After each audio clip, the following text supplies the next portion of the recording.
Ba dee da dee dee dee dee dee ba da da da. Hi. Absolutely not, Captain. Ba dee da. Ba dee dee dee da.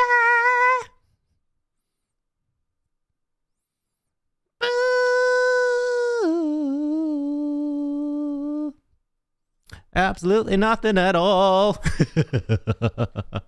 Hi, peoples. How are you? Hold. Nope. Wait. Shit. Oh, crap. Fuck. Okay. I accidentally revealed some of the milestones. Whoops.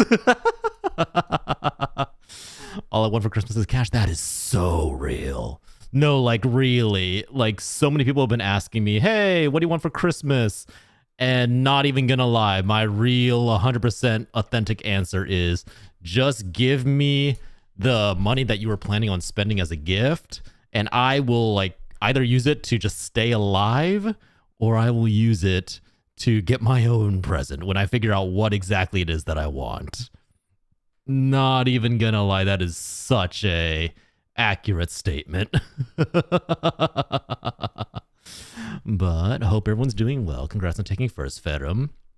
Hi, Inks Ghost. Hi, Captain.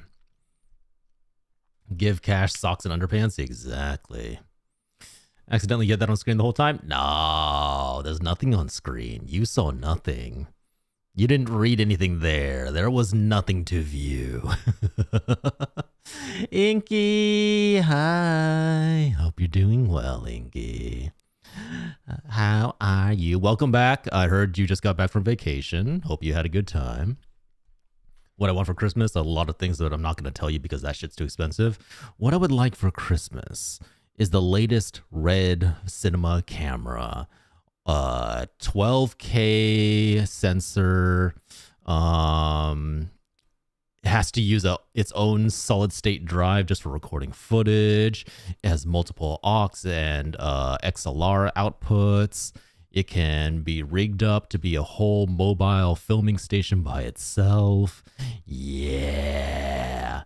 Give me the $20,000 bundle camera. That's the cheap end, by the way. Yes. Nice, nice. I'm glad to hear that, Inky. Guys, if you don't know Inky... Hold on. Ink Moon Arts. Whoops, hold on. Shout out Ink Moon Arts. It's been so long since I had to use the shout out command. If you don't know Inky, Inky's a lovely, wonderful artist. Definitely go check them out. They do some amazing stuff. Thank you for the 3 stream streak, Ferrum and Captain. Thank you for the 3 mingling binga. Thank you for the 3 stream streak. I appreciate it. Streaking. Yeah, don't worry. We're getting that emote. I promise you. We're getting the naked man running emote. It's gonna happen. Just give me a little bit longer. Also, the PNG pet should be working properly now. Let me bring them back. Hopefully it should be working now. Huh? Look, Moo, I had an idea, right? I figured every time somebody redeemed their stream streak, I feel like it was necessary to have a little emote of a naked man running because, you know, it feels important. It feels like it's necessary. Hi, Skylar Capito. Thank you very much. I appreciate that. Thank you. You're far too kind. You have a lot of ideas. I have a lot of ideas. Now, if they're going to be good ideas, that's a different matter. But all my ideas are executable. It just requires, like, you know, some time, some money, some resources. Got to go in 8 minutes? Hey, no worries, Thanks Ghost. I appreciate you dropping on by. There's been 2 consistent things in my life. Everybody telling me that they're going to go watch the new FNAF movie, which, again, I'm very surprised that they made a second one. I'm impressed that the fandom has enough money and resources to make a second one, to be perfectly honest. I don't think the first one did that well. Oh, Skylar, why are you blushing? There's nothing to blush about. Did you see the image I sent of Lean Beef Patty? I did. And you know what? She seems like a very fine young lady who will do very well in her future endeavors.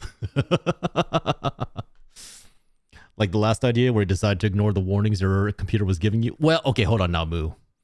That was not an idea. That was a stupid impulse. But my ideas are great. My stupid impulses are an entirely different story, all right? That is an entirely different story. The first one did extremely well. I stand corrected then. In all honesty, I thought the first one was a flop. I could have sworn I heard that fans of the game didn't like the first movie. But hey, I stand corrected. Do you like anime? If so, which ones are your favorites? I love anime. Thank you very much. I love anime. Probably top ones right now. Can't go wrong with Orin High School Host Club. Love a good... I got... Like, these shonen OGs are amazing. Love Naruto. Love Bleach. And... Free Run's a good modern one, but I will always return to the good old Cowboy Bebop. You cannot go wrong with Cowboy Bebop. Everybody loves it. It's got a wonderful ending. It's beautifully wraps up its entire plot line. There's no loose ends. Love it. Movie can do well, but still suck. Okay, that's fair. Look, I don't want to trash the FNAF movie too hard because I know that it has like a dedicated fan base, and I'm a little bit terrified of getting absolutely demolished. But FNAF is not for me. The one time I played the game with Starry is the only time that you will ever see me interact with any part of the FNAF fandom. I'm not interested in the lore. I'm not interested in the backstory. It's just one of those things that just completely passed me by, which is impressive because I feel like it was my generation that got really involved with it, what with Markiplier and Jacksepticeye basically playing all the games on their YouTube channels. I have Willy's Wonder... What the hell is Willy's Wonderland? Hi, Pursuer. Hope you're doing well. No squishies. I am far too big to be squished now, all right? I am far too large. That is an amazingly long list of anime, Skylar. Honestly, a lot of them look pretty good. So, hey, you have good taste. I went down the FNAF lore with my coworker a while back because we had nothing to do. I guess that's fair. Like, for me, like, FNAF lore never pulled me in. I think because the idea of it being based around animatronics was cool at first. And then I think I got like exposure fatigue when the 6th game in the series came out. I was just like, all right, so like how many times can you make animatronics moving on their own a scary thing? Like at a certain point, it kind of loses the scary factor and just becomes infuriating as you're like trying to figure out the game. I think that was like the thing that I ran into with the first game with Starry, is just like at a point we stopped being scared. We just became like, all right, Fox is kind of gonna come running down the corridor, get the shields up, get the walls up, block them off. Do not interact with them.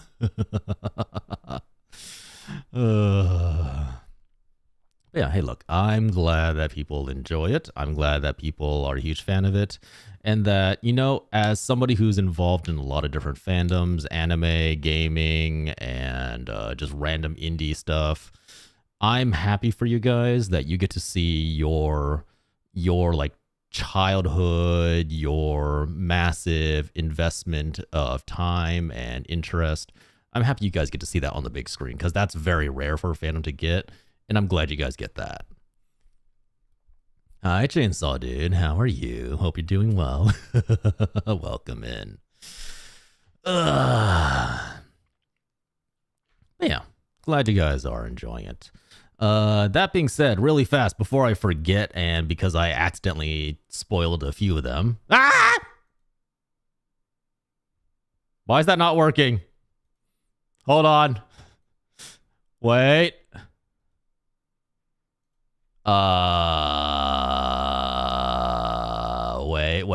Wait. You guys saw nothing. You saw nothing. You don't know about the next objectives. Don't even, nobody clip that. Nobody go back on that. Nope. No.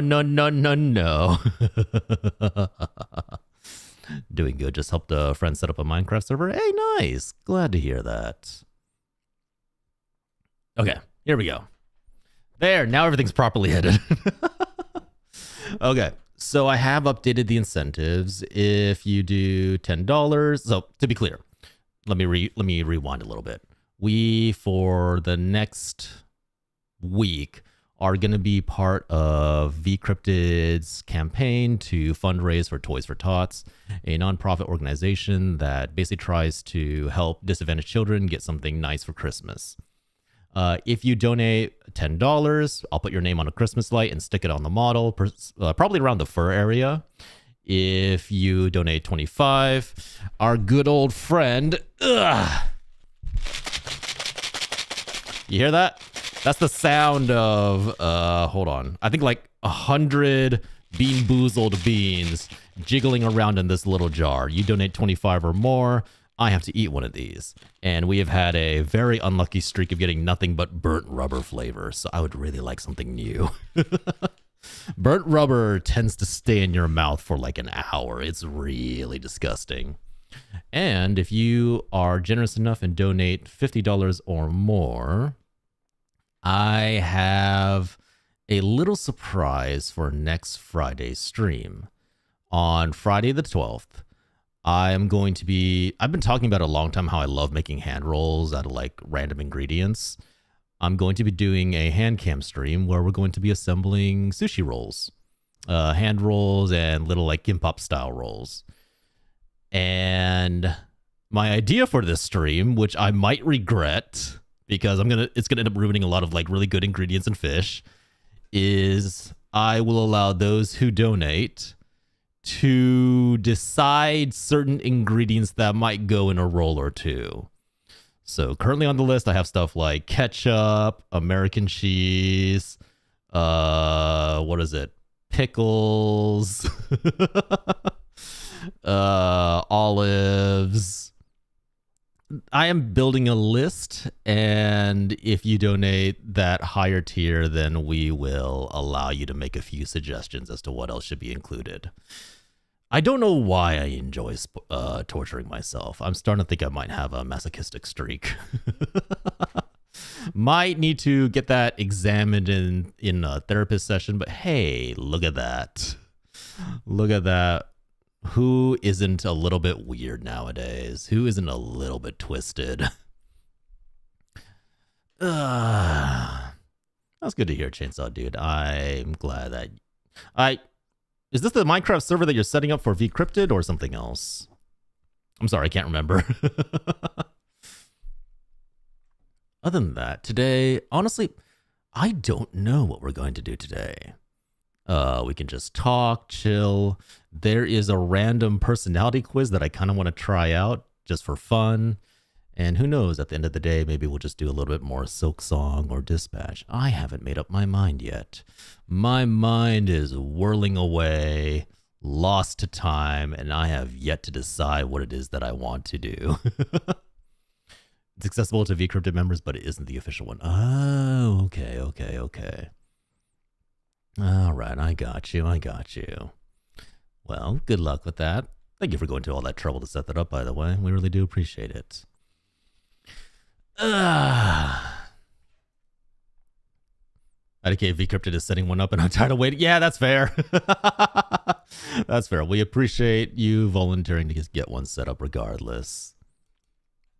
So, outside of that, how is everyone doing today? I hope you're all doing well. It's been... Oh! Do y'all want to see the pictures of my foot? You guys want to see VTuber feet pictures? I got you. Hold on. My tracking's gonna freak out for a little bit here. Give me a second. Give me a second. Okay. So for those who are not aware, I just had surgery. Nothing major, nothing insane, nothing bonkers, but I had surgery to remove a plantar wart on my foot. And first off, freaking terrifying.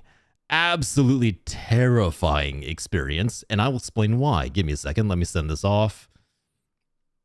I have to email myself the images. Okay, so when when I get into the office for the surgery, if you're not aware, a plantar wart is basically a tiny little wart, usually viral or bacterial in nature. It can appear technically anywhere on your body, but apparently a lot of people get them on their feet or legs. And I've been dealing with this one for a little bit. Went into the office, got it examined, and they said, "Okay, come in on Monday. We'll basically remove it from your foot." So I go in, and the doctor, this nice old lady, maybe like in her late 60s, sits me down and says, "All right, I'm going to need you to lean back. This is going to be the only pain you feel in the entire process." And I was like, okay. "Hi, Ash. How are you?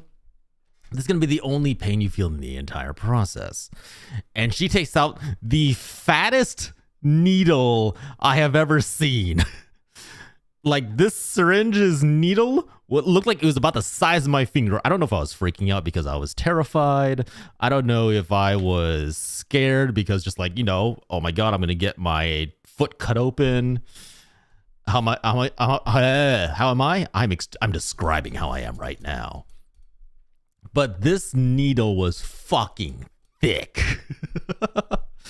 And then I instantly just look up at the ceiling because I'm not afraid of needles. I don't like watching them go into my body. So whenever I get shots or when I get my blood drawn, I immediately just look away. I'm like, nope, don't want to see it going into my arm, my leg, what have you. Hi, Napoleon. So I feel this red hot poker being shoved into my toe. And what feels like boiling lava starts spreading through my foot, and I have to bite down to not scream because this syringe fucking hurts. I don't know what it was about this needle, but goddamn, it was painful. I think you liked it thick. I like my men and women thick. I like it when people have the big booty and the big booba. But I don't like it when the very, very big, thick needle is entering my body. All right? There are limitations. I have boundaries. So, eventually she withdraws the syringe and says, "Okay, give it 10, 15 minutes and you should start feeling numb." And after those 10 minutes, it feels like there's this rock on the end of my foot and I can't feel my foot anymore. I tap on it, nothing happens. And then she comes back in, pulls out this pair of needle nose pliers and starts poking my foot. "Do you feel this? Do you feel this?" No, but those look really sharp. Please get them away from me. And eventually she finishes testing me. She's like, "All right, cool. Your foot's dulled. Go ahead and lie back down." And then she starts talking to the medical student who's following her around and basically observing all this. And I'm just sitting there staring at the ceiling as they're describing, "Oh yeah. So we're going to cut around here, going to remove the skin here. We want to make sure not to go too deep because once we reach the deeper layer, you don't want it to scar." And then she says, "And then after we're done cutting here, we're going to cauterize the wound." And I mean, my head shoots back up. I'm like, "What do you mean cauterize?"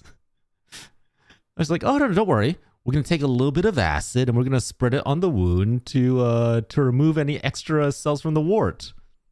Cool. Cool. So I'm going to get my foot cut open and then you're going to spread acid on it. Lovely. Wonderful. Gorgeous even. Great. This day's getting better and better. So I lay back down and then they go through the whole procedure. I don't feel a thing.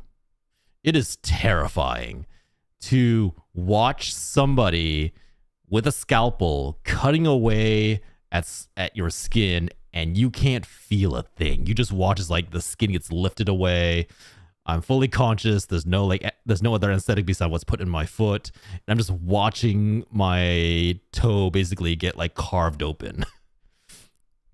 And then she spreads a little bit of acid on it, like she said, a little bit of gel. And then let me show you what my foot looked like. I'm not going to show you the wound. That is a level of intimacy that I don't think we are all ready for yet. But let me show you what the wrapping looks like, because it is kind of funny. Okay, let me pull this into here. So at the very end of the day, after the procedure, this is what my foot looks like. Again, the wart that was removed was a tiny, maybe like an inch, maybe even less than an inch, like maybe half an inch in diameter circle on my big toe. When I sent my wife this image, she asked if I had gotten a hole punched through my entire foot. There was 3 layers of band-aids, a tiny miniature cast made out of medical wraps. This was an enormous wrapping. My foot felt like a full pound heavier than normal. And the thing is, it was entirely necessary, because when I removed the top layer of the wrap, underneath all of that, the gauze was completely soaked with blood. Apparently, foot wounds bleed a lot. As I have now discovered, there is a lot of blood that comes out of foot wounds, and all I can say is the aftercare so far has been pretty easy. The wound itself is pretty small and they didn't go past basically the layer of the skin. It's just there was a lot of blood. Oh, and then the most terrifying thing afterwards is, as I'm leaving, she gives me everything. She says, okay, cool. We're going to want you to come back in about 2.5 weeks because we need to keep an eye on how the wound is healing. Because if the wound heals incorrectly, you could develop an abscess if the skin closes over the wound and leaves a gap in the middle, and you could lose the entire toe. Thank you, doctor. Thank you so much for terrifying me. I am traumatized now. I never want to return to this practice. If I see another wart on my foot, I'm going to try freezing it off myself next time before I get it cut off, because goddamn, that was the most terrifying medical procedure I think I've ever had to endure.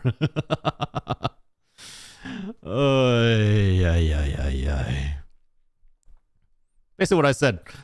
The old doctors are usually very, very good at their job, or they do not give 2 shits and will just do whatever needs to be done to get the job accomplished. I am very happy that it's all over, and now I just have a little divot in the bottom of my toe that I need to keep covered with a Band-Aid. It's been an exciting week for me. Had a lot of development. It's also why I couldn't come on stream yesterday, because I was basically trying to figure out the logistics of how to shower without getting my foot wet. If you're in the Discord, you might have seen a little bit of that. Basically, I had to perform intense yoga to make sure that my foot wouldn't get soaked. Hi, Booby Queen. Hope you're doing. Oh, I just made the connection for your name. For some reason, the boo and bee being said together did not click until I said it aloud. Hi, Booby Queen. Hope you're doing well. If you don't know,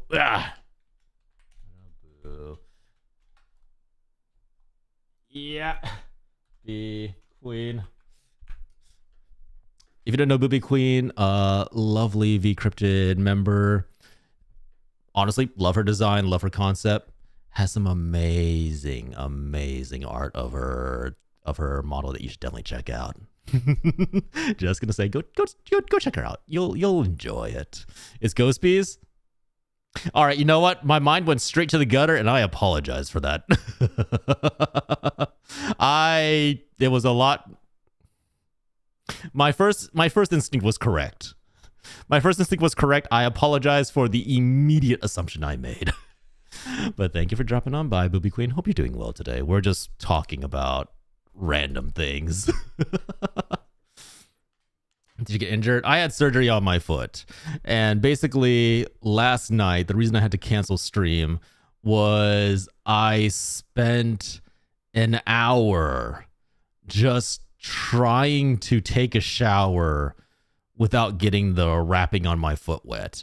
What I basically had to resort to, because Frosty and I were testing out like multiple positions and patterns, kind of felt a little bit like I was trying to do the Kama Sutra.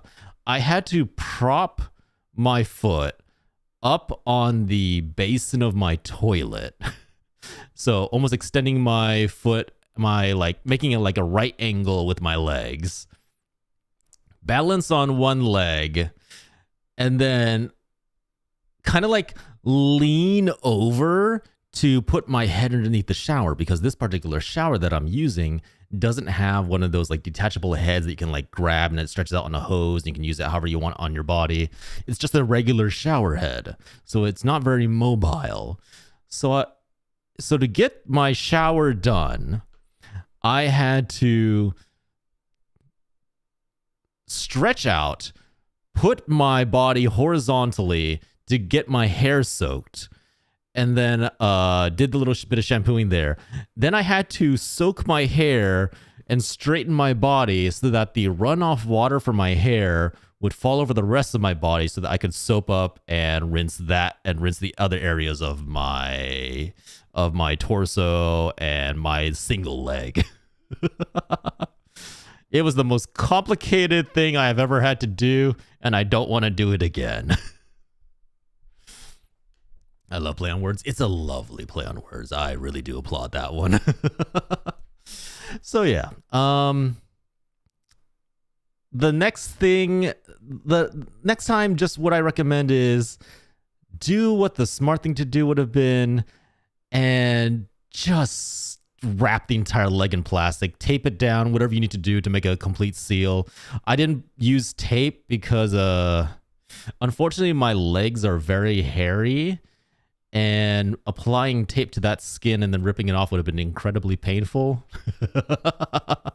So I tried this instead, and you know what? In all honesty, probably would have been faster and easier if I just bit my lip and forced my way through tape on a plastic boot. There was a much simpler way to do this, and I decided to do it the most complicated way possible. It was lovely. I had a great time. I also may have fallen once or twice. Just shave your leg. So I have a very, very unlucky time with shaving my legs, Booby Queen. Whenever I shave any part of my body, my mustache, the little trickle of hairs that I call a beard, my underarms, my bikini area, if I try and shave any of those areas, guaranteed there's going to be at least one ingrown hair. I have tried all the different methods. I've tried getting a girl razor. I've tried using a sharp razor.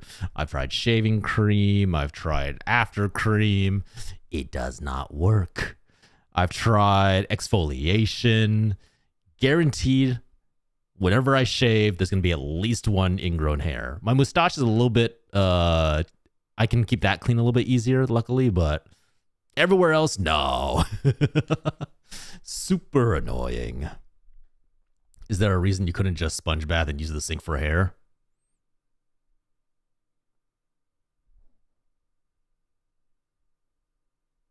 Would it be bad if I say that didn't occur to me?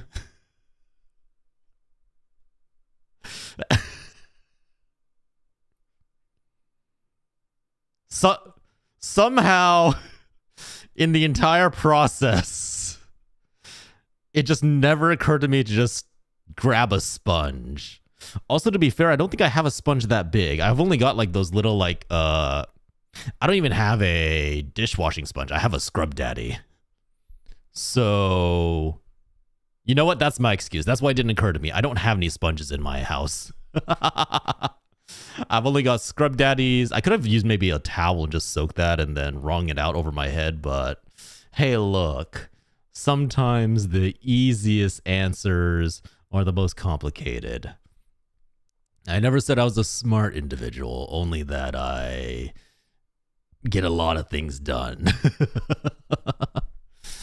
You can get a washcloth. Yeah, see, here's the thing, Booby Queen. That would have been the smart choice. That would have been the wise choice. That is the choice made by the three magi as they descended upon high.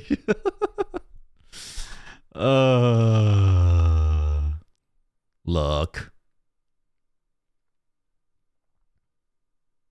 I have no excuse.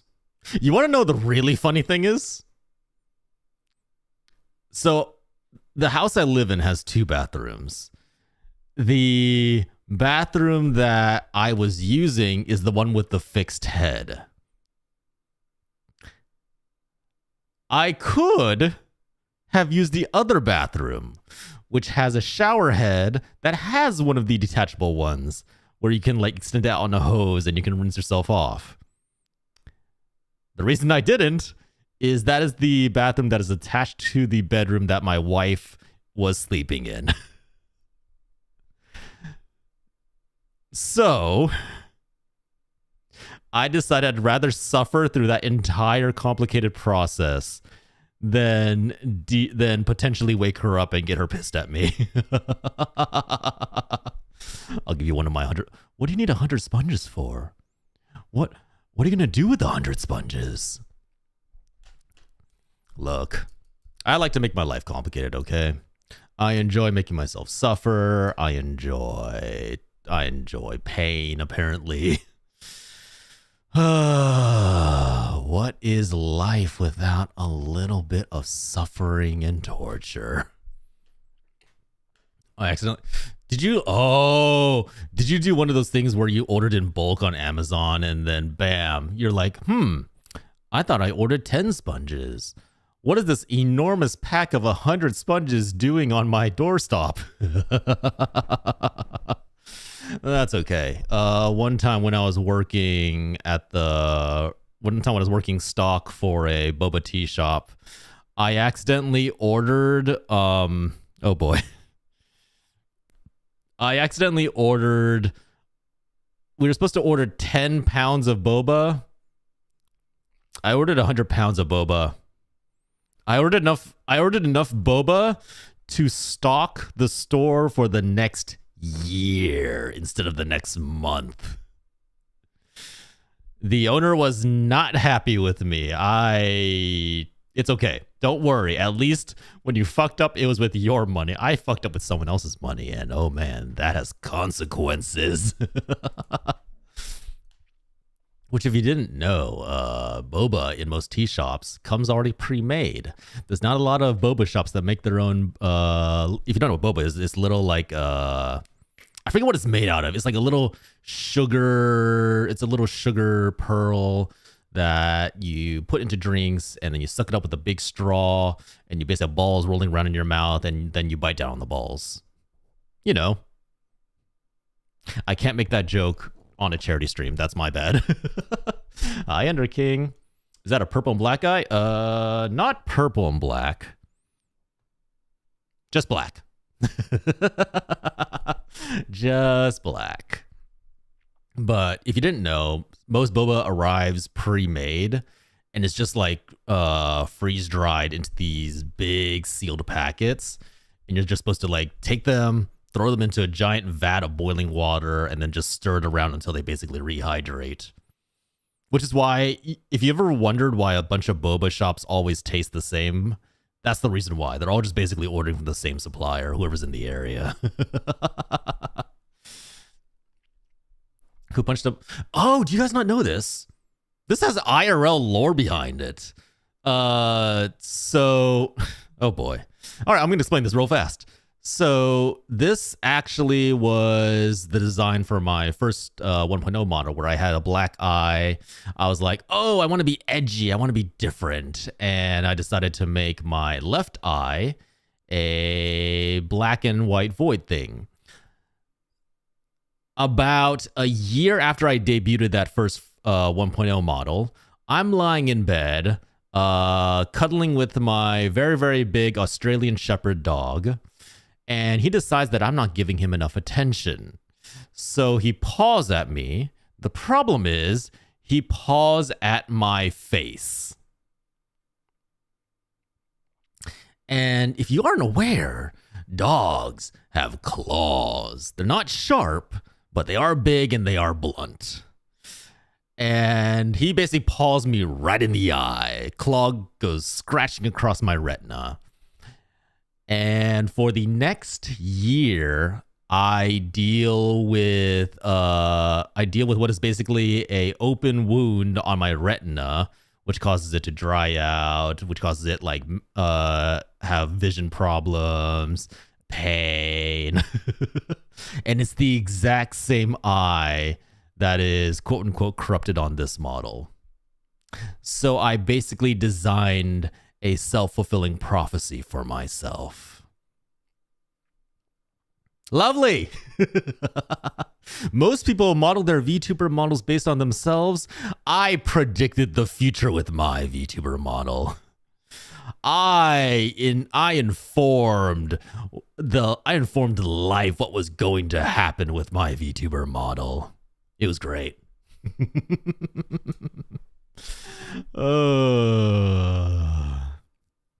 Yeah, that's the story behind my corrupted eye. It's why I kept it around at this point. I was just like, it's too funny of a story not to just have lying around in my permanent design now. But yeah, now you know. Now you know.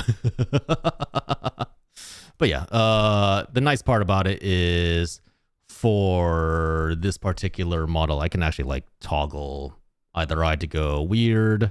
I can toggle them to go normal.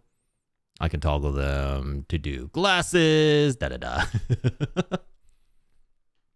I'm probably going to have my left side of my face. Imagine that. Imagine if everybody's OCs then just became to reflect their IRL selves.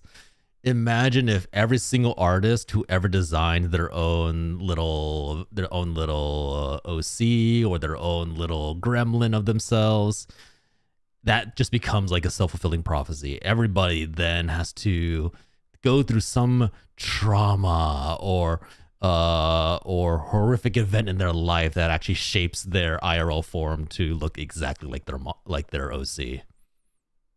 I can't tell if people would be happy or sad about that.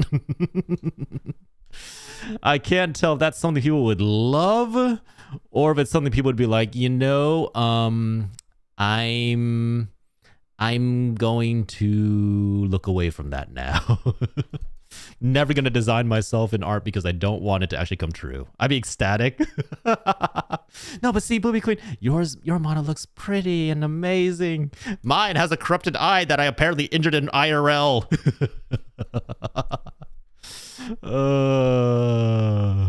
You get to be a Fae ghost bee queen. I get an eye that actually gets gouged out.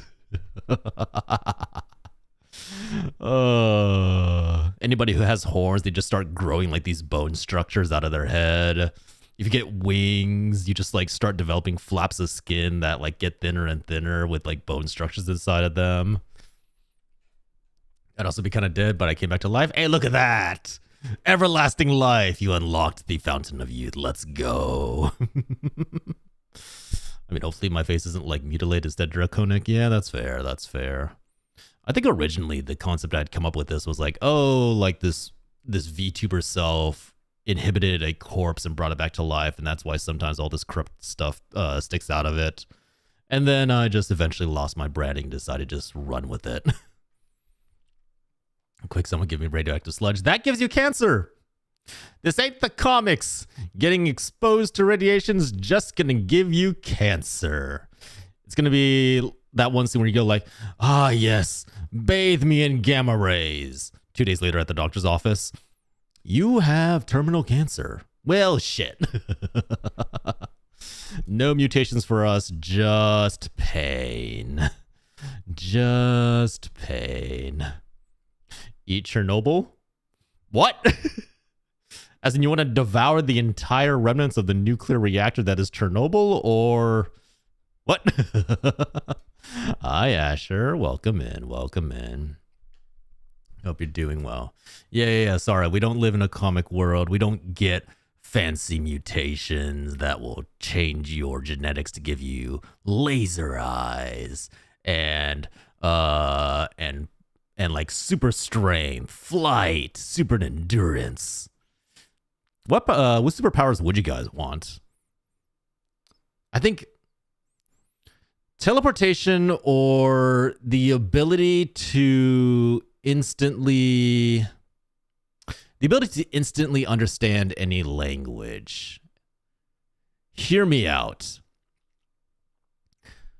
People love having their native language being spoken in a scenario where they are either foreigners or they don't know where they are, they don't know what they're supposed to be doing. There is no easier way to gain the trust of somebody than falling instantly into their native language, speaking with them, and building a rapport through that. Guaranteed, you're gonna get, if you go traveling and you instantly start speaking fluent Japanese, a lot of Japanese store owners that would normally be hostile to you or wouldn't really like let you into their restaurants, which is something I ran into when I went to go visit there. They would be a lot more welcoming. You would be able to interact with a lot more people. You could experience different foods and cultures a lot more easily. It's great. And then if you can speak any language, you can have coded messages with your friends. Maybe if they speak a obscure dialect of Irish English that no one else will understand because the accent's too heavy, but you can just go right along there with them, speaking in this broad accent that no one else understands but just you two. And bam, you have your own secret society. Now you can build your own little empire off all the people that you've get. No, I'm joking. Radioactive shrimp. Wait, wasn't the radioactive shrimp thing, I forget who, was it Walmart? I just remember that there was like a report that some grocery store or other had basically discovered that a lot of their shrimp was actually just straight up tainted by radiation. How does that happen? Like, from what I heard, it wasn't just like 1 or 2 packets of shrimp. It was like an entire like shipping container of shrimp. What was that ship? What were they put next to? And also, how do you find this out?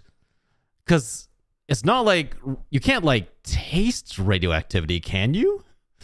So how did they find out that these shrimp were irradiated? No, shape-shifting so I can prank my friends by becoming their dream girl, make them fall in love with me, buy a family home, and get married, spend the rest of... Whoa. Ender King, you might want to see a therapist about that. Someone got radiation poison. You know what? Let me look this up. Walmart radioactive shrimp. Okay, let's see. Walmart recalls its frozen shrimp in 13 states. How? Okay, the risk from the recalled shrimp is quite low. It's cesium-137 is widespread around the world with trace amounts found in the environment, including soil, food, and air. The level detected in the frozen breaded shrimp. Oh, so it was like frozen what do you call it? Appetizers was far lower than FDA intervention levels. They still recall it because blah blah blah blah. Reports of cesium-137 contamination in shipping containers and products processed by Bahari Makmur Sejati. I probably butchered that. Doing business as BMS Foods of Indonesia. I desperately want to know the backstory behind that. Just how exactly did the shipping containers get irradiated in the first place? And how are the shrimp involved? Why is it just the shrimp? Good night, Andrew King. Thanks for dropping on by. I appreciate the support. Man, life is funny. Lots of little crazy stories.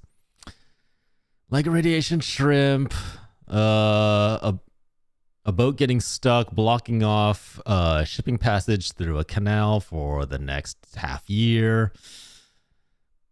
What else? Life is just strange. You know, there's a lot of times where you're just like, it makes sense why people think that the entire world is a simulation, because, man, some of the crazy stuff that happens nowadays. I've seen so many jokes where people are like, the satire news sites like The Onion can no longer come up with feasible stories because their crazy stories is just reality now. Honestly, superpower I'd go with is basic mind control. Why? That was your first instinct. What are you up to that requires you to be able to control minds? Also, not that hard. As we have seen, really easy to start a cult nowadays. Lots of funny stories like how Slay the Spire 2 was decided to be made on a coin flip. Wait, what? I did not hear about this move. Many, many things. You know what, guys? I'm going to have to take away the mod powers from Zidane. Clearly, Zindani cannot be trusted with overwhelming power. Overwhelming power and responsibility. We do not want Zindani to have any of that. Clearly dangerous. I'm still trying to figure out the Eat Chernobyl comment. More recent story. I like to think I've shown I can be responsible with it. That is true. To be fair, Zindani, it's not like there's much to do in terms of modding for this channel. Seribot deletes any like potential spammers usually. I have auto shouts out set up for raids. It's really, really quiet over here, to be honest. Which I guess is why I can get away with only having like 2 or 3 mods and only like 1 main mod at this point. But hey, it's a nice, relaxing society. We here at the Cultum welcome you in.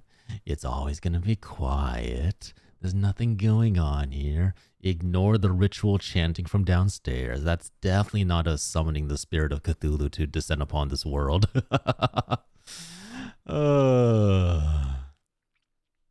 Wait, Moo, I need to hear this story. What do you mean Slay the Spire was made on a coin flip?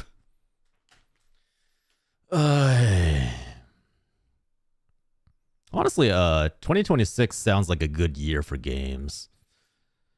Slay the Spire 2, the guy who made Inscriptions coming out with his new game in 2026.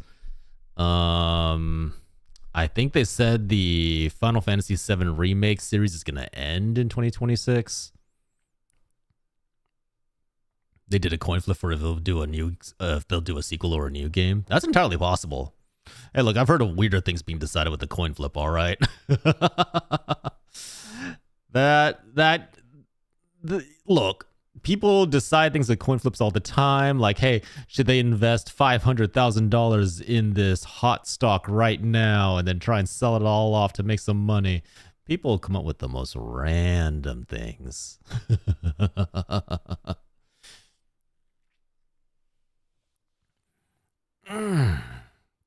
During COVID, they did the coin flip over Discord. That's fucking hilarious. Honestly, good on them. Slay the Spire has a massive fan base, and I guarantee Slay the Spire 2 will be absolutely popular. Which actually, oh god. Right before this, I was kind of like lurking in Gene's stream, and they brought up the Subnautica 2 incident. It makes me so sad because I loved Subnautica 1. Like, we played it fully on stream. We had a lot of fun with it, built our underground bases, ran screaming from these giant fishes. And now the whole Subnautica 2 controversy has kind of left me unsure if I'm going to play the game. If you're not aware, basically the company that bought the rights to Subnautica 2 told the development team that, hey, if you make X amount of sales and get to this amount of progress by this time in the year, we will give your entire company bonuses. And they apparently fired the 3 main leads right before the deadline, which doesn't look good, does it, when you have a whole bunch of potential money, which apparently they were going to hit, and then they fire the main leads right before the deadline of the launch. And then they both release conflicting stories. It becomes the that's what he said, she said situation, but there's more evidence supporting the dev side. So yeah. Yeah, there is no chance in hell I bought the new game now, no matter how it turns out, especially since they have now gone AI first. Well, shit. Look, I am fine with AI if it like serves to get rid of the busy work. If it serves to that I don't have to go and outline every single point on a image to rig it. If I don't need to go in and mark frame by frame where a certain element is and I can just tell AI to do it for me, and then I do the animation myself because I know that I want it to be smooth and nice. That's you know what, I'm fine with that. That's just getting rid of busy work that doesn't require a lot of skill and knowledge. It's just annoying. But I really, really hate generative AI. I don't like the way it like farms data and utilizes it. Literally said they would pay people to quit. Oh boy. Oh boy. Like they're gonna pay people a hefty amount to quit, like for developing the game. That's damn. That's some weird ass like hedging your bets kind of shit. Oh man, that is like, hey, we fucked up and we made a really bad bet, and now we're just trying everything we can to get it. I take the servants to leave right away. I mean, honestly, if the from what I understand, the dev team was pretty close. And if your bosses are gone, I'm just like, hey, look, if I stick with this, it's going to look bad on my resume. I'm just going to take this massive severance package and get out. They offered to pay devs to quit because they want to use more AI. That's impressive. Look, that's what's called taking your golden goose, cutting its head off, and squeezing the body because you think it's going to produce more eggs once it's dead. Oh, actually, I don't know if you guys know this. That's actually one of the like darker fables for the golden goose, is that Jack, when he gets married, Jack with the giant beanstalk, when he gets married, his wife cuts off the wife cuts open the golden goose because she's like, oh, it lays golden eggs, so we can just cut open the bird and get them all at once.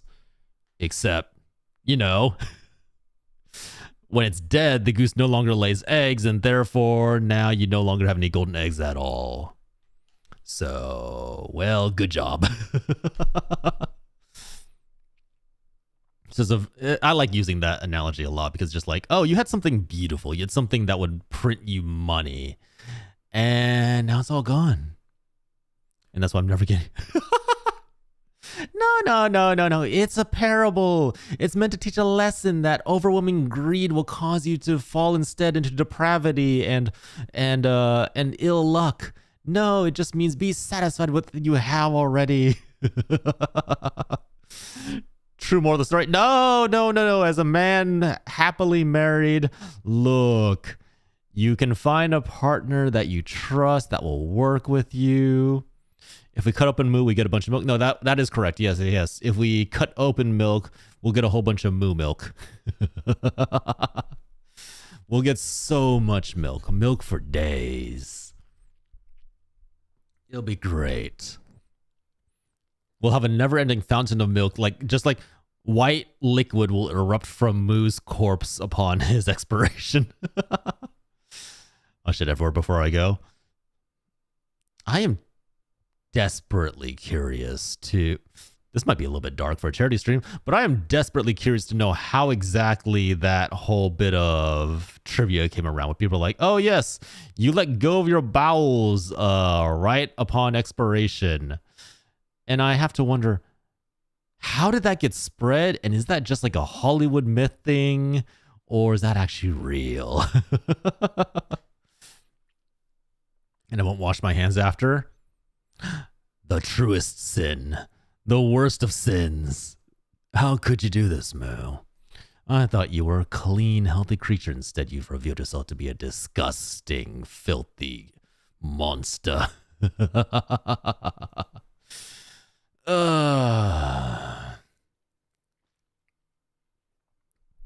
Guys, wash your hands. Whenever necessary, make sure to wash your hands. Cleanse the filth from your digits. Especially when using public bathrooms. Definitely clean them when you use public bathrooms. Eventually things do just leak out. Gas and liquids and other things. That's terrifying. All dignity lost upon your death. Imagine you have this rousing speech. You, the hero, sent to save the realm, fall in the last battle against the Demon King. And as you're passing, we go, friends, party members, you who have traveled with me, I leave the future in your hands. Ugh. And they're going like, no, I love... And then...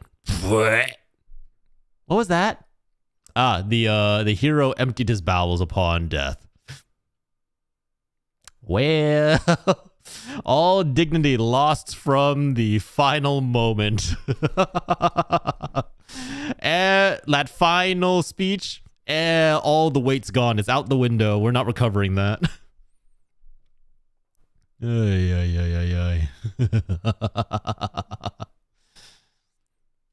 Ay.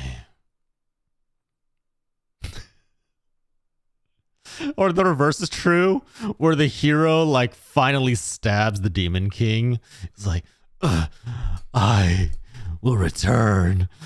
You will never be rid of me. That's all right. I'll just kill you again. Pulls out the sword, flings off the blood, and he's walking away just to this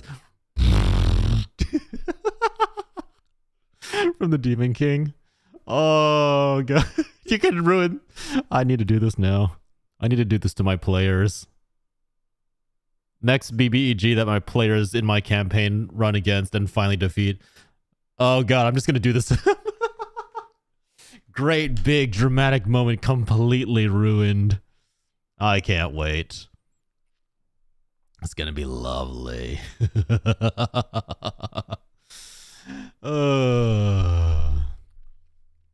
It's the final shit down. Ba-da-bee-dee. Dee-dee-dee-dee-dee. Oh, there's something wrong with me.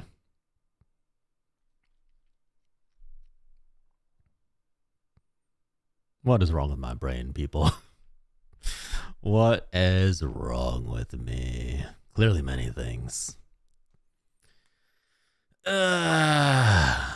Welcome back from ad break. If you were temporarily dragged away by the ad monsters into the deep nether realm of Jeff Bezos hell, where you have to watch ads just to enjoy your entertainment content.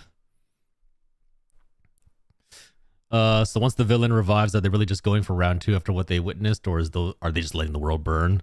Look, if that was your first death going around, like you have this dramatic speech and it's all ruined by your body's natural functions, at that point you just gotta obliterate the earth. That's the real reason that in the sequel, whenever the villain comes back, they just immediately go for world annihilation. It's not because that's their desire, or it's not because they're like super evil. They're just trying to get rid of the evidence. They're just trying to go scorched earth. If there's no witnesses, if there are no witnesses.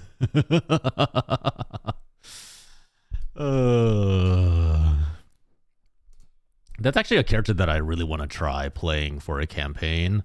The whole the best kind of stealth is heavy stealth. What's heavy stealth? Heavy stealth is when there are no witnesses to make a report. The problem with that is it's a very murder hobo approach, and I don't really want to just go around killing everybody.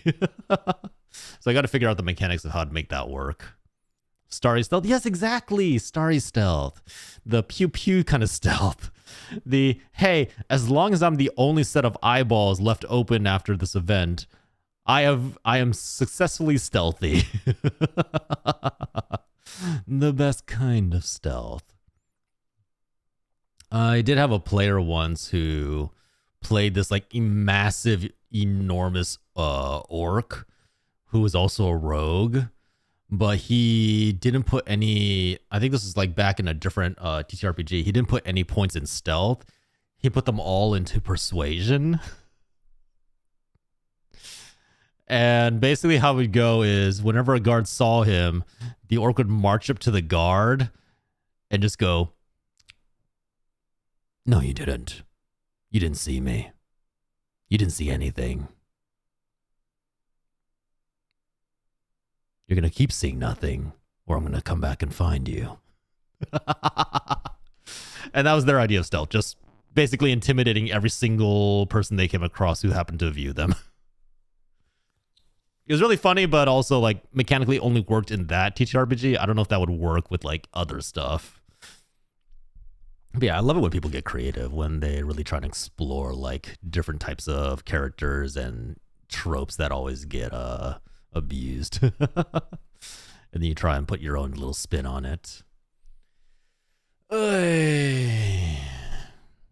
now we come to a decision. Do I want to yap for the rest of the stream, or do I want to play a little more dispatch?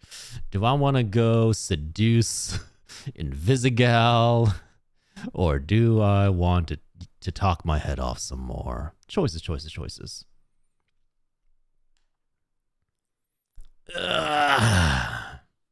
Once again, remember, the donation is open. We're trying to help kids get a nice Christmas present. Send your hope our way, and we will do what we can to help you. Also, sushi. More donations mean more chances that you can torture me during sushi. It's going to be great. It's going to be lovely. We're all going to suffer. We're going to suffer as in I'm going to have to eat whatever monstrosities you guys come up with next Friday. And you guys will suffer because you have to watch me do it. It's like the coffee stream. You just go, that will taste horrible. That's a disgrace to food that you're putting in your mouth. And you know what? I'll just smile and say, that's okay. That's okay. It's just self-inflicted torture.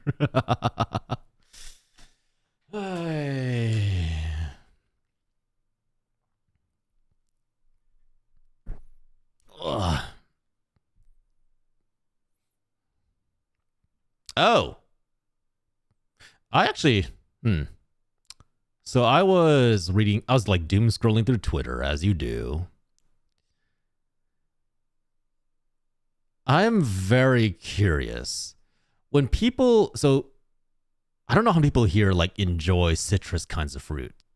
When you eat an orange or a tangerine or a mandarin, Are you the kind of people who has to pick off all of the like the white stringy stuff on the outside of the fruit?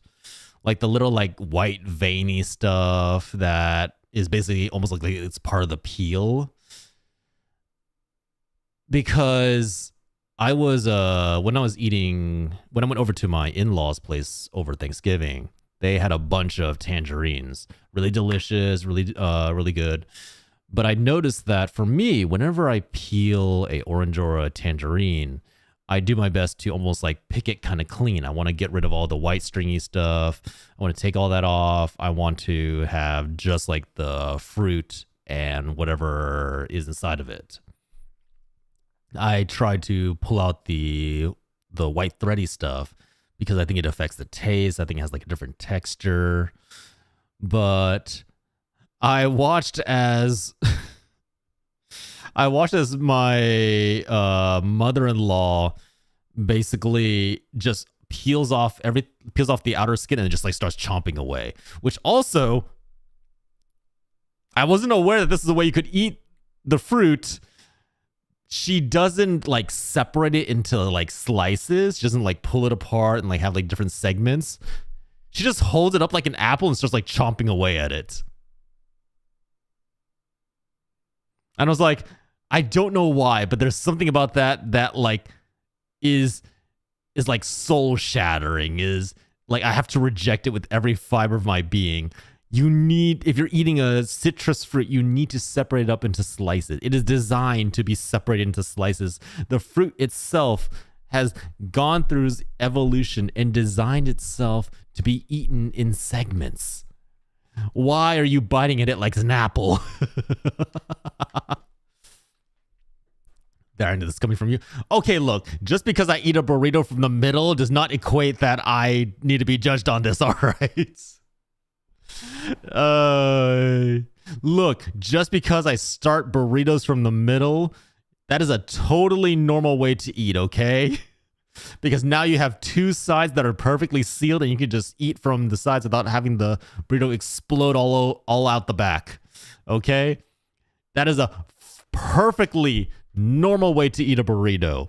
And don't knock it until you try it. The next time you get a burrito, get the burrito, hold it up lengthways, take a bite out of the center, and eat your way through the center. Then you have two parts that you can hold in either hand, and you can alternate between them so that you don't have all the filling stretching the back end and then eventually exploding out. Trust me, this is the way to consume a burrito, and if you don't try it for yourself, you don't have the right to judge me. But in this case, okay?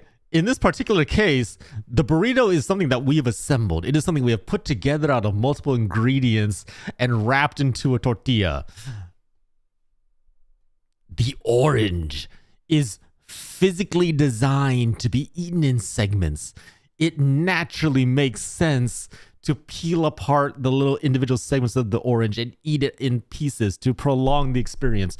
You can still have the same taste without having to diminish your enjoyment. If anything, you can extend the enjoyment because now you have multiple pieces that you can like tear up and then eat in like tiny bites.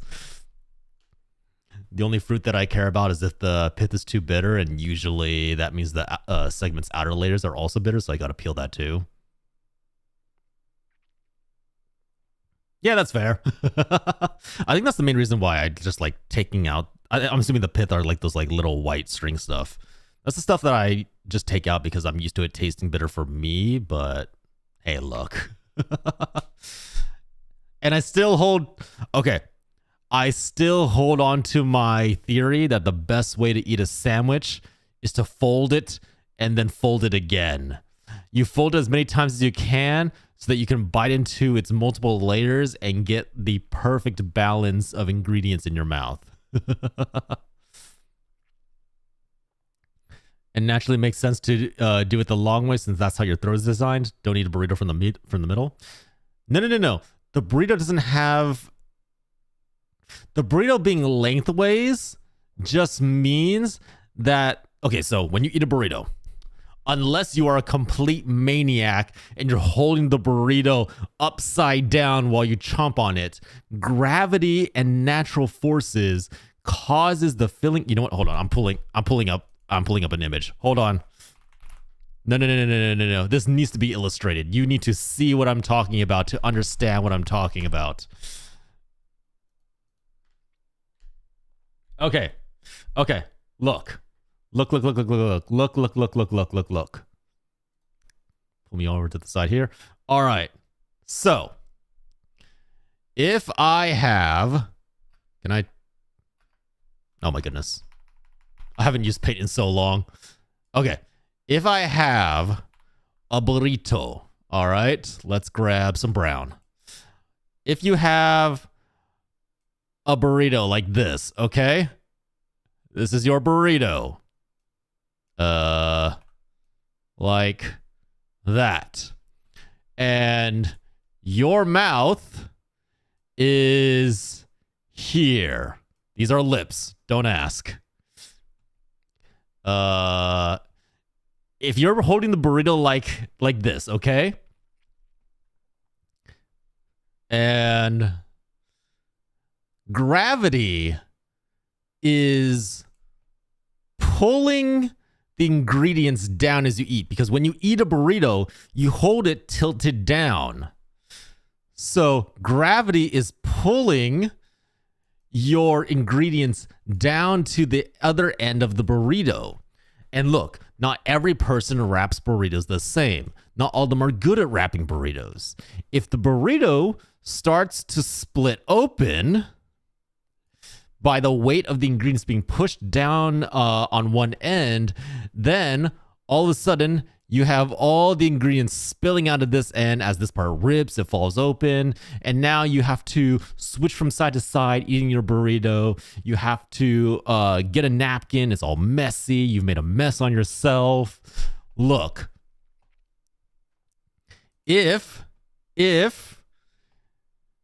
you eat from the middle of the burrito, if you take the burrito and instead you begin eating from this end, now look, gravity doesn't have anywhere to go.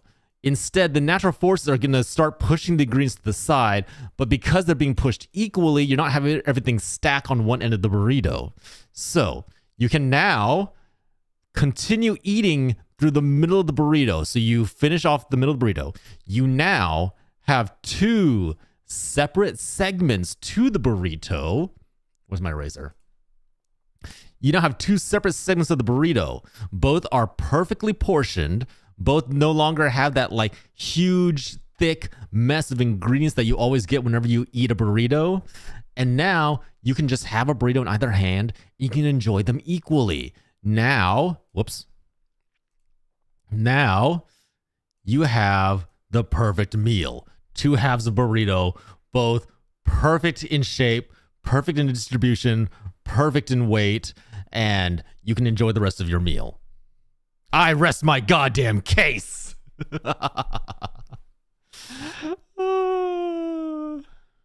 Also, I just realized you couldn't see any of that. Hold on. Wait. Hold on. I just realized my fat ass body was blocking that. How do I move this? How do I move this? Yeah, fuck it. We're just gonna make ourselves small.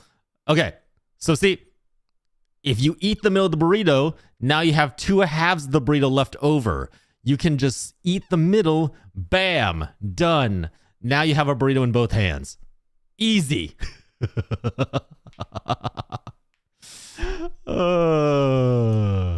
This is the perfect... Hi, Farum Knight. Welcome back. This is the perfect way to eat a burrito. I rest my case. You all need to try this before you shit on it. You will be able to enjoy your burritos anew. Thank you. Thank you for coming to my TED Talk. I just want you to know you did not draw a burrito, but a tutorial of something else. What? What is this? What is this a tutorial of? That is a burrito, clearly. Look, if you want, I'll add little speckle lines. Just whoops. Little there,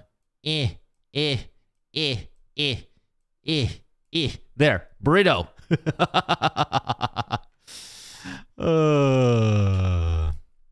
Again, this is the only way to eat a burrito. Don't knock it till you try it. No, get the veins out of here? No. The veins give character to the burrito. Without the veins on the burrito, how you know that that's a burrito?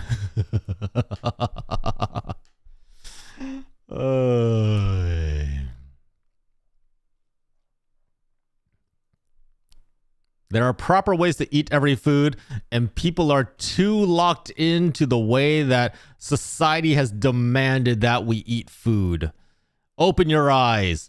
Try a different way. Try a new way. Try the correct way. Try the John way.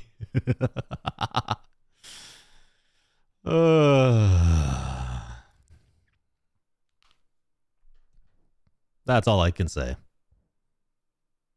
I am correct. I can tell you it looks much more like a burrito until you drew the little curve on the bottom. What did it look like to you then? What did it look like to you? Did it look like a penis? Get your mind out of the gutter. How could you? This was a wholesome TED Talk on the proper mechanics of eating a burrito, and you ruined it. Oh, and remember, everyone remember, the correct way to eat a pizza. Let me show you. Let me show you. I'll educate you again. I'll show you.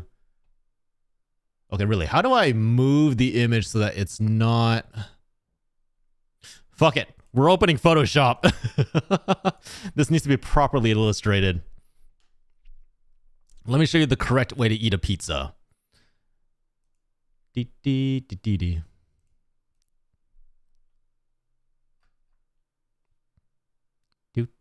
Do. Okay. Going back over here. All right. So, you just went to your favorite pizza joint, whether that be Costco, whether that be Papa John's, whether that be, I don't know, Domino's, Blaze Pizza. You got yourself a nice medium pizza all for you. You've all the toppings. Let's see. Give me red. Okay. So you have your pizza. It's a lovely pizza. You have the center with all your fillings. You have the crust. You've got all the fixings like, I don't know, pepperoni. You've got, let's see, you've got some green stuff like chili peppers. You've got pineapple chunks like a proper pizza should have. Hold on. Here, pineapple. Just like every pizza should have. People who are too afraid to have pineapple in their pizza, you don't know what you're missing out on. Hypothetically, what should I do if my pizza is blue? Immediately consume the entire thing. That pizza special is going to give you superpowers. Eat the entire damn thing. Hi, Akira. How are you? Costco nearly KO'd me yesterday. Wait, why? Okay, so you have your pizza. Once again, you have your set of lips here, right? These are your lips. Don't ask. The correct way to eat a pizza is you take, if you have a hand here, right? You've got your thumb, your fingers, and then your palm, right? Right. Bam. You place your thumb here. 2 fingers go underneath the pizza. Like this. Akira ZP, can you call me? Akira, you're a good boy. You get that for free. Okay. So you have 2 fingers underneath the pizza to support it because that pizza's heavy. It has weight. It needs the support of your hand to maintain itself.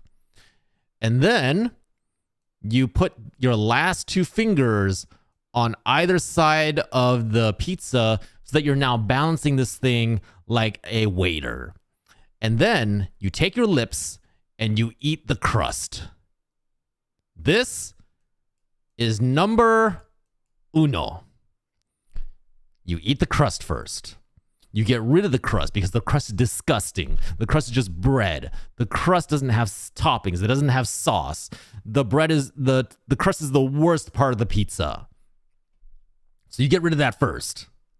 And now, once you have demolished and destroyed the crust of your pizza, now all that is left is delicious goodness. You just have the rest of the pizza. You can maintain this perfect holding position and just rotate the pizza in your hand as you need be, as you consume the rest, as you basically work your way up from the tip. You can start removing your fingers. As you eat this section, now you can remove your pinky. You can remove the 2 fingers supporting it underneath the pizza as the weight of the pizza no longer becomes an issue.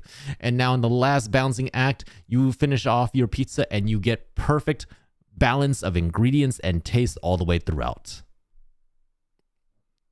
Bam! That is how you eat a pizza. Always start from the crust first. I'm trying this tutorial and the mirror next to my desk is telling me this doesn't look right. You know what? Your mirror's lying to you, Moo. You need to go out there, you need to get a pizza, and you need to try it for yourself. That's the only way that you can know for sure.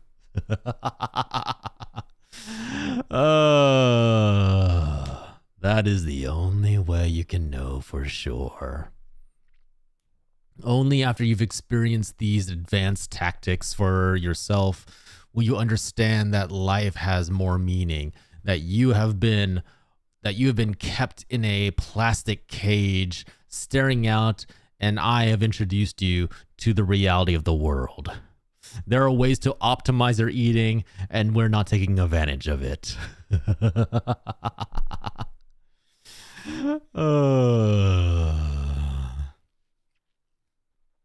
Be smarter, consume better. Thank you for coming to my TED Talk on how to eat pizza.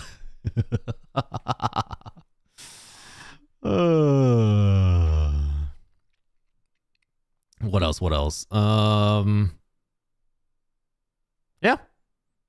I think those are the only like foods that I eat that I've had to like defend myself on. Pizza.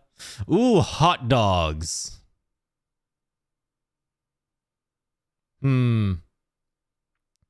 Throwing you pizzas on a skewer from now on, rolled up and with each stack sliced. You know what? That's not a bad idea. Look, what you do is look. Kit Kats, Twinkies. Oh, Kit Kats. You don't separate them. Separating them is a waste of time. You're not extending your enjoyment. And when look. Here we go again. Kit Kats. Everyone treats Kit Kats like they're designed to be separated, but the reality is they're not. Look, so you have Kit Kats. You've got these 2 chocolate bars laid down next to each other, and they're connected by a thin sheet of chocolate in between the 2, right? Like that's how Kit Kats work. That is what we're all used to. We're used to this. You have this like thin layer of chocolate in between that is fucking the entire process up, because you can never, ever divide a Kit Kat perfectly in half. When you break it, unless you bring out a knife and you measure precisely, you are never getting an equal parts division out of this thing. So why bother?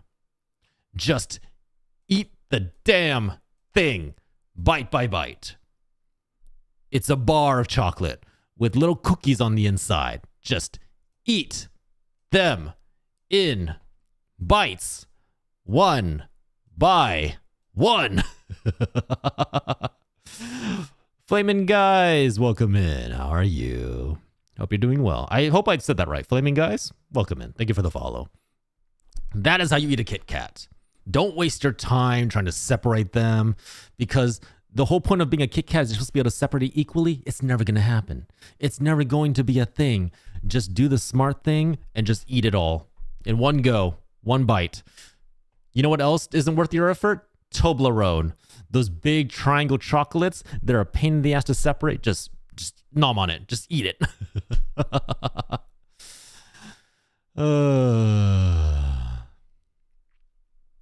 Thank you for coming to my TED Talk.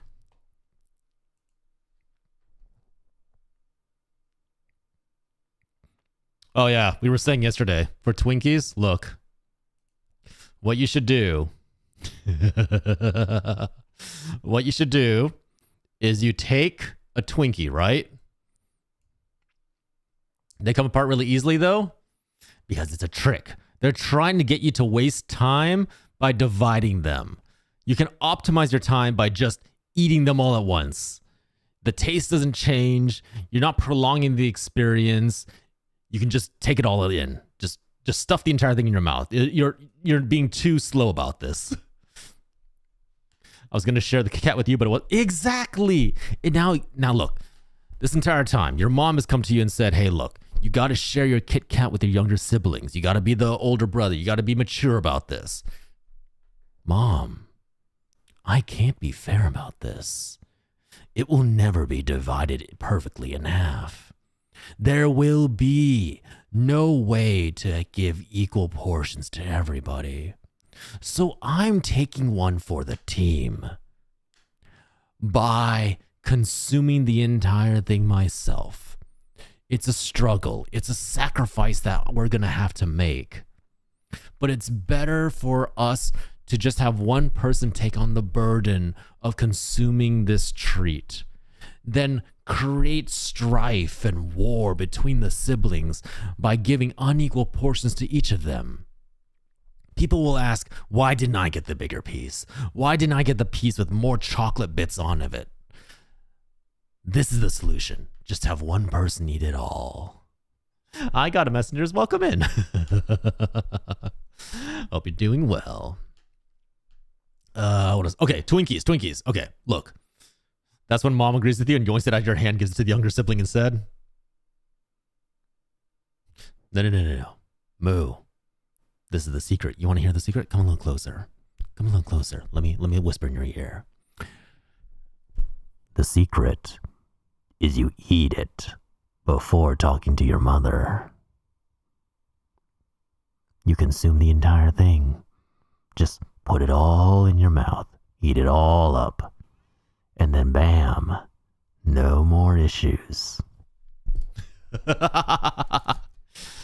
Solution. I have solved the issue of life. Okay, Twinkies. Here's my proposal. We take Twinkies, right? I think this is how a Twinkie is shaped. Right, like this, right? Like it's a big like cake bar. We take a Twinkie. And what we do with the Twinkie is you take out all the filling on the inside, right? Twinkies are filled with cream. Yeah, you're stuffing Twinks with cream. Yeah, blah, blah, blah, blah, blah. Blah, blah, blah, blah. It's an old joke. It's not necessary. We remove the cream.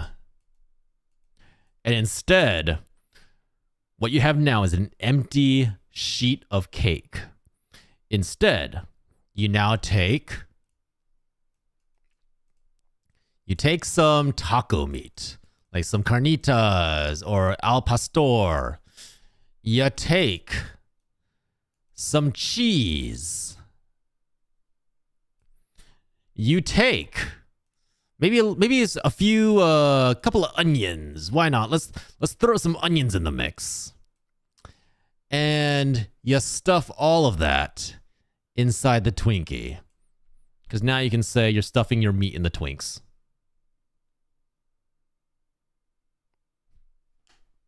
Bam! And now you have a portable taco. You have a taco that you can wrap up and take along with you anywhere. And as long as you keep it properly refrigerated, bam, you shouldn't have any food poisoning issues. Thank you. Thank you. Thank you. Thank you for coming to my TED Talk. Hi, Robin. How are you? Hope you're doing well. All right. What else? What else do you need me to describe to you? I got you. I got you. I hope you lose the ability to eat any kind of meat. Why? If you wish for me to lose the ability to eat any kind of meat, I'm gonna literally perish. I already can't consume vegetables.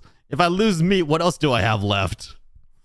Hey, are you proud of me? I ate some grilled onions today on a cheeseburger. Look at that.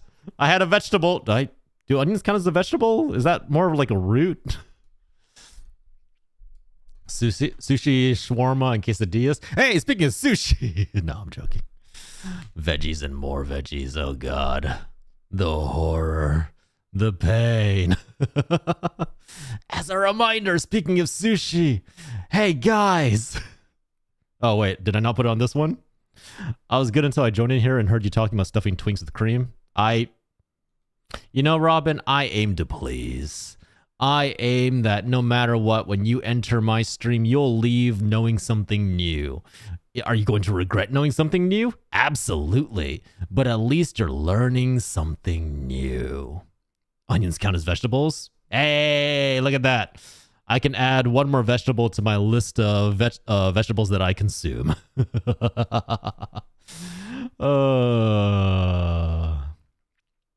Wait, no, that's not what I want. Should it always have other things than just onions, though? It makes everything better. You know, I don't know if that's right. You know, I don't know if that's correct. Whoops.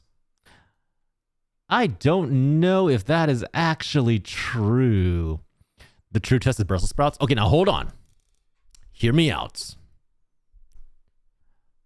I know how to cook a mean batch of Brussels sprouts, all right?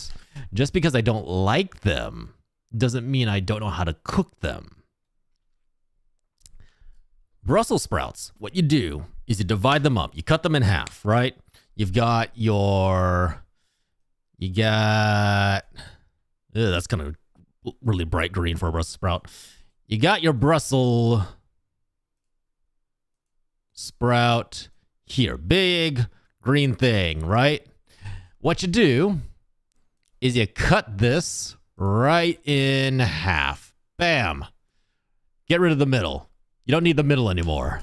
And then you take that, you oven roast that at, I think, 400 degrees for 20 minutes? No, might be 350 degrees for 20 minutes. I have to check.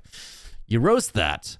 You get it nice, brown, and crispy. And then you drizzle a little bit of honey. That's a little too green to be honey. Hold on. You drizzle a little bit of honey and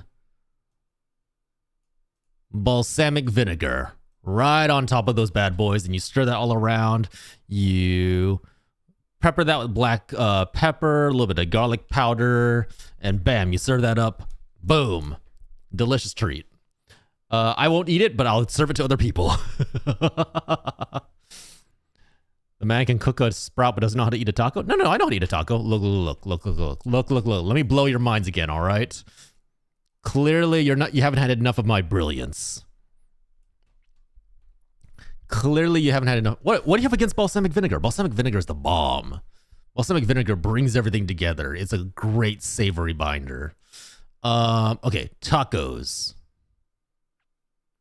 Look, this is how you eat a taco. You have the taco, right? It's your standard hard shell taco. It's got your gross ass greens like your cilantro, your lettuce, what have you, your disgusting greens. It's got your delicious, gorgeous meats. It's got all the fixings you could want. It's got onions, pepper, whatever have you not. What you do when you eat a taco is you Rip that baby right down the middle. You pull it open. You now have a big flat taco lying on the ground. And you have all of your fixings in the middle, blah, blah, blah. Meat's here. Your greens here. Like this. And then you just go to town on the fillings. You don't eat the shell is there as a plate. You don't need the shell. You just eat the fillings. You just go in there, hold it up to your face, and just go. Arr, arr, arr. That's how you eat a taco. And it'll give you practice when you need to do it later. That's a tostada that you just invented, sir. I have no idea what that is. I have no idea what that is. Also, yeah, I'll be honest, I can't remember the last time I had a hard shell taco. Every taco shop I've gone to only does like soft shell.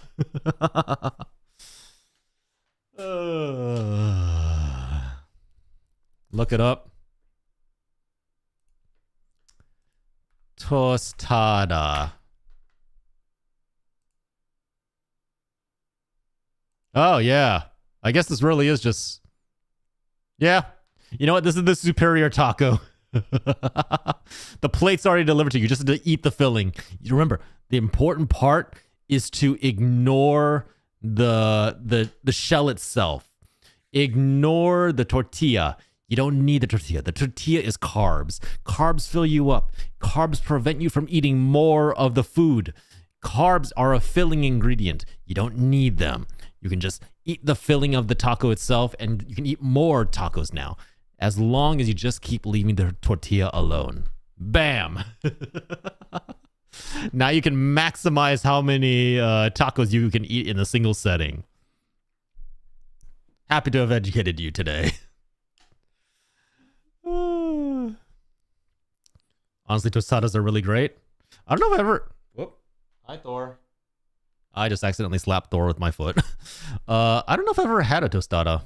Does not ring a bell, I'll be honest. My record was 15 tacos. That seems like a lot. Damn. Ooh. You know the kind of food that I used to love eating in like huge bulk portions? Here, let me show you. You have a burger bun. You have the topping of the burger with its like little seeds and whatnot, right? And now you've got, let's go a little bit more golden. You've got cheese slices all the way throughout. Maybe let's say four of them. 4 cheese slices and 5 thick-ass hamburger patties. You got yourself here a 5x4 from In-N-Out. 5 burger patties, 4 cheese. Bam. Delicious goodness. So big that you can just barely fit your mouth around it, and you're going to leave absolutely stuffed. This right here is the perfect fast food. That's all you need in your life and all you're ever going to need. I don't think they're to stand aside. Tostadas are just the vessels. Yesterday, I killed my stomach by eating 3 burgers, 2 regular fries, and 2 regular soft drinks. That's a very American meal. That seems like that is you definitely stuffing your stomach with way too many carbs. Oh, I don't like beans. No. Beans are the devil's beans. Beans are brought down by Satan himself to infect our brains. Beans are meant to resemble chunks of meat, but they're hard. They don't have the same texture. They taste of bean juice, and nobody likes beans. Fuck the beans.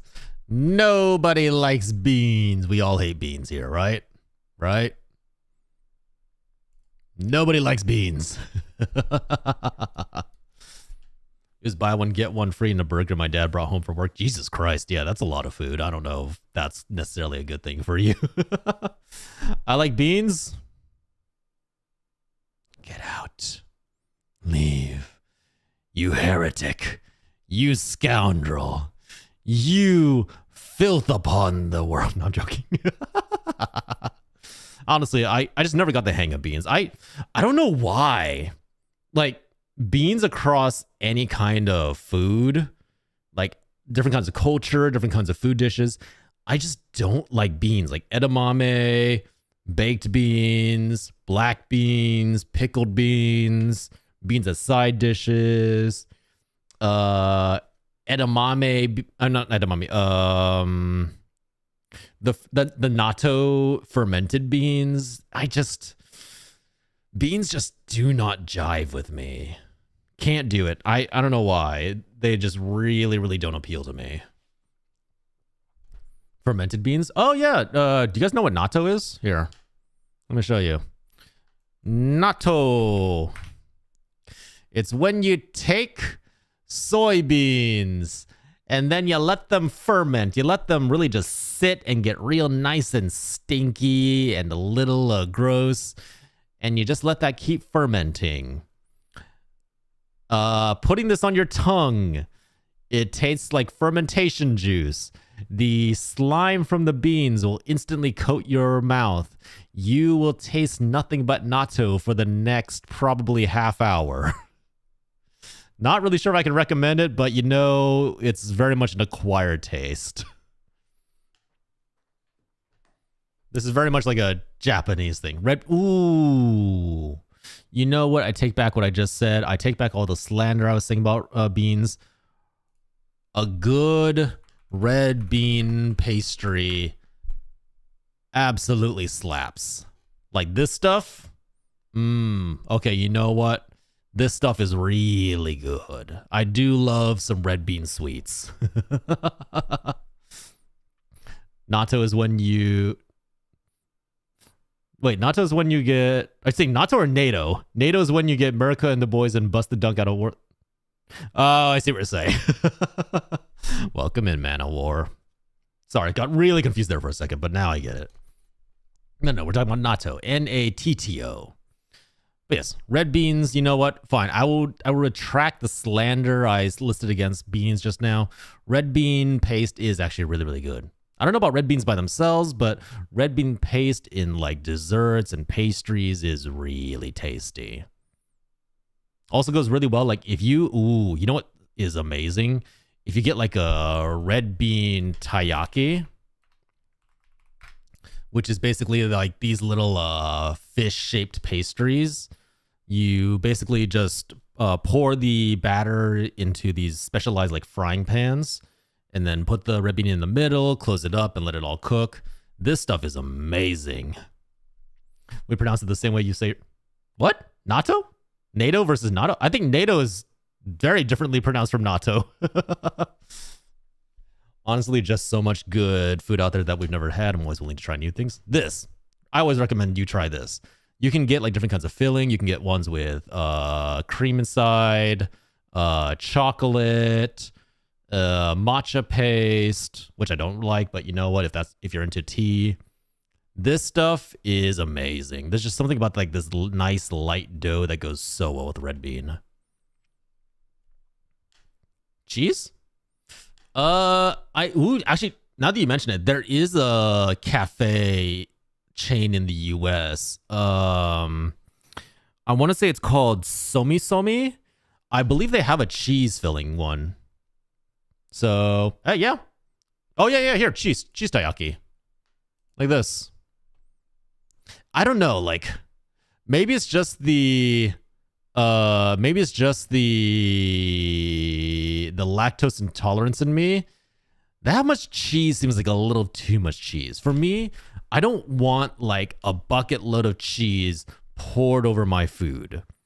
I want cheese to be a topping. I want it to be a nice thin layer that adds flavor. I don't want it to take over the flavor. I don't want it to overwhelm everything else. I want it to be there as an accompaniment, which is also why I don't really like cheese sticks. Cheese sticks are like, I feel a little overhyped to me. This amount of cheese is a little too much. I just want it like as like a sprinkling over the taiyaki or something like that. But yeah, you can get stuff like ice cream. I think there's an alcoholic version of these too. So hey, if you're into that. I hail the cheese. I love cheese, but I'm also extremely lactose intolerant. Like literally just a bite of cheese is usually enough to make me run to the restroom. So I am purged in my own unlucky hell, we'll say. Cheese sticks are just a no for me. I feel like, here's the thing, right? A cheese stick in its most perfect, in its like, in the best form possible, is you have enough cheese that it balances out with the breading very nicely. The breading has to be nice, crisp, and when you bite into it, you need to feel an actual like crunch against your teeth. In so many places, when they make cheese sticks, that crunch isn't there. And they've taken like the thinnest breading ever and just wrapped it around a bit of string cheese. It's not toothsome.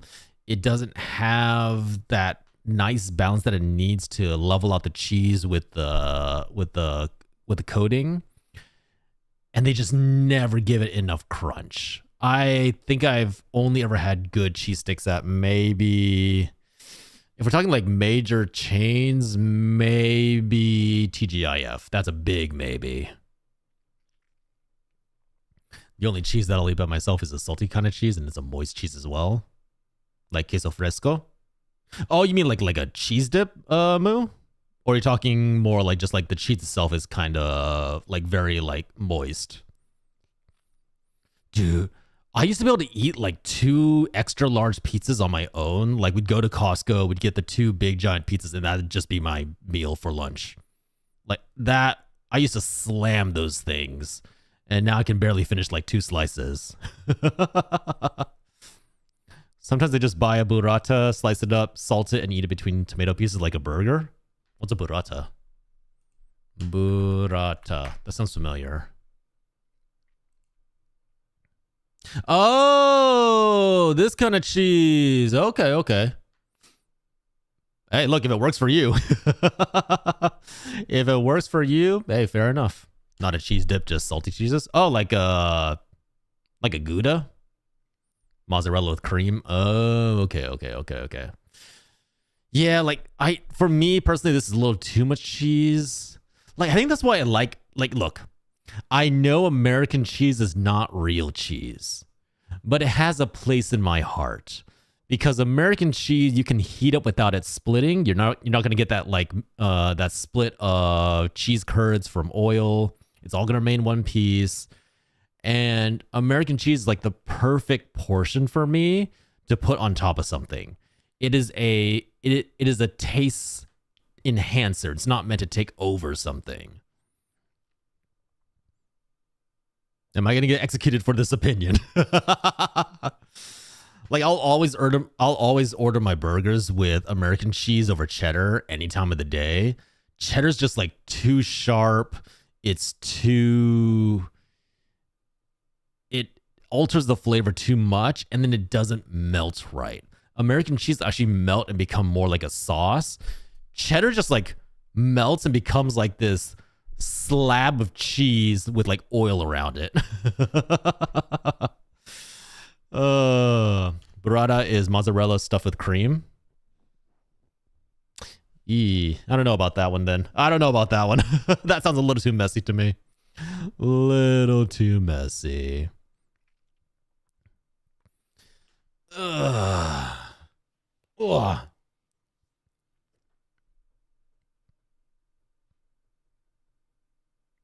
American cheese is the right cheese for a cheeseburger since it melts without splitting. Exactly. Yeah, exactly. You can melt that shit over a burger and it will perfectly cover the burger without like becoming that like mixture split, which every single fancy burger place, which again, if you're paying more than, look, I personally believe if you're paying more than $8 for a burger, you're being ripped off. I think you can only take a burger so far before the difference in quality of taste is so minimal that it does not matter. I think that those fancy hoity-toity $16, $18 burgers are all scams, because the reality is I can pay like $5 to $6 for a burger from In-N-Out, or if we want to be a little more expensive, $8 to $9 for a Five Guys. And the overall experience that I'm going to get is basically going to be the same. At the end of the day, the fancy bread and they're like cooked in duck fat with seasoned with with black pepper rolled on the thighs of virgins. It doesn't matter. It's not worth paying double the price for a fancy hoity-toity burger. Let's get some leeway and say $9.95 for a cheeseburger with fries. Fine. Even with fries, even with a side dish, $10 maximum. You don't need to break the bank for a burger. You will get you'll find the exact same burger anywhere else. They're lying to you. They're not telling you it's nothing special.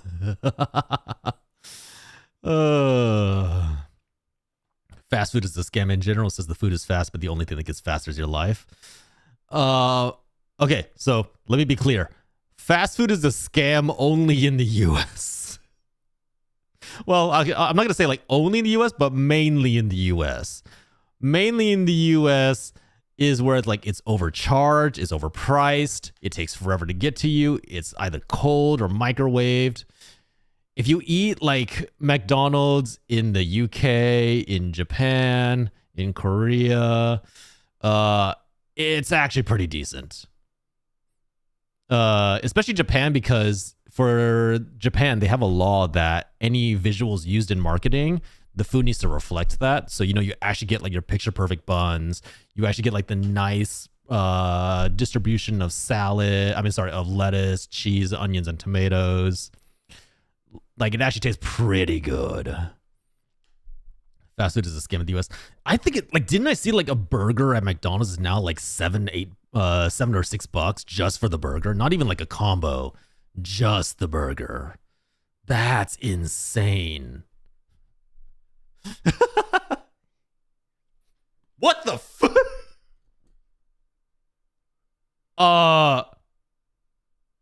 did anybody else hear that? Irene, welcome in, Raiders. Hello, Irene, welcome in. Thank you for rating on both Twitch and YouTube. How is Repo? Hope you're all doing well. Raiders, if you don't know me, my name is Magical Prince John. I'm an Eldritch Prince who loves tentacles, adores tentacles. We are obsessed with tentacles. Hope you're all doing well. Welcome in. We're just discussing the various food and fast food across the world and in the US. But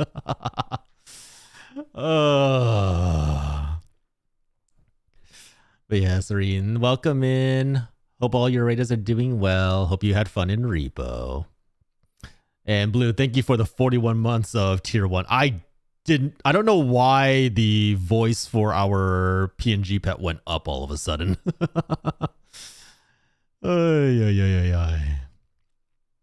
It was fun. Oh yeah, glad to hear that. Look, did you get to try the new monsters? The new monsters in Repo are actually kind of terrifying now. Tentacles are tasty. Ooh, we can talk more about that. Hold on. So going back to fast food in the US. Fast food in the US is so overpriced to the point that like it's just not worth it to get it anymore. You can just go to like a regular shop and enjoy like a perfectly decent burger. I met someone. Oh, you met some of them? Ooh. Wait, which ones did you meet, Reen?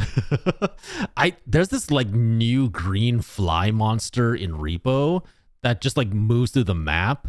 And I think it literally just obliterates whatever like passes underneath it. I haven't been able to run across it more than once, but that's one of the new monsters. And it's fucking terrible. I think I saw it like destroy one of the older monsters, just like completely eliminate them from the game. Calamari, takoyaki, what is pusit? That sounds dirty. That sounds real dirty. But what is it? What was it saying? Fast food, yeah. Fast food's like just way overpriced now. It's too expensive for the quality that you're getting. I didn't see that thing, but I did see old lady, very tall. What the hell? Very tall old lady. I don't think I ran across that one yet. Oh boy. Well. I guess that means that there's gonna be something else that I gotta find. Yeah, I don't remember seeing an old lady. That's a new one.